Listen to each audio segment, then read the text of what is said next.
Hey Suri, are these my pants you're wearing? Is that my bra you're wearing? Hey, it's time to watch some Stupid Fast RC.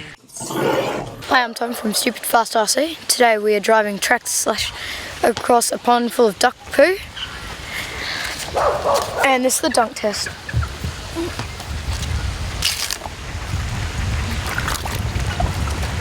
It floats. Yeah, I think it floats. Okay, we're going, Tom. We ready? So we had quite a few goes at this, and what seemed to happen, it just kind of felt like the car stopped.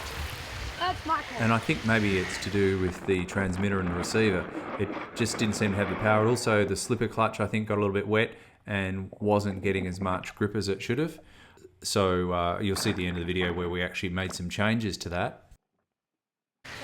When it was in the water, you just see then when it twitched, I actually drove it forward a little bit and it still spun its wheels in the water occasionally, so it was getting some kind of signal even though it was fully immersed in water. Now if you saw in a previous video, we actually did the same thing with an E-Revo. Now the difference with the E-Revo was that once it actually submerged, it wasn't floating upright like this is, it actually tended to turtle shell. And when it was doing that, it couldn't get a signal at all from the transmitter. The wheels weren't turning, the steering wasn't moving. So this was actually still getting a bit of a signal, and I think it's because it was sort of bobbing around in the water like this you can see here. As you can see, we had a lot of attempts at doing this, and the results seem very consistent. We made it roughly the same distance out into the water every time. I think that what we proved here was that the transmitter wasn't getting a signal once it got out a certain distance. Everything else was working fine. As you can see now, the car even just drives off the canoe. It's fully functional once you get it up out of the water.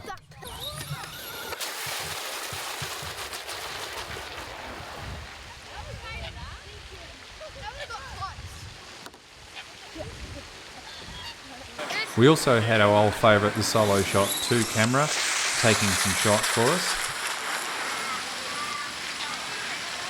Okay, it didn't really go well.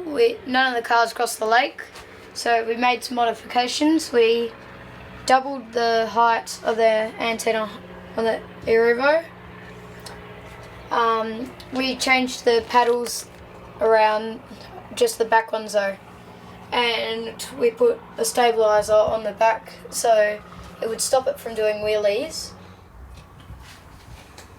On the Traxxas Slash, we put an old school AM receiver in, and that's the old one. That's the one that came out of it. The old school one's double the size of that. We tightened up the slipper clutch and changed the EC to sports mode, and this is what it's like now.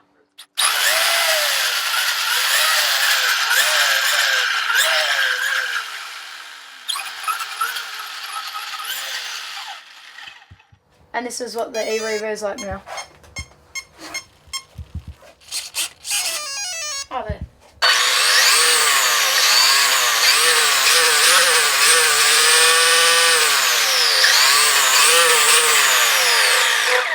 And that wasn't even full throttle. Soon we're going to give it another go, and we're going to try both cars, and hopefully they'll both go over the water.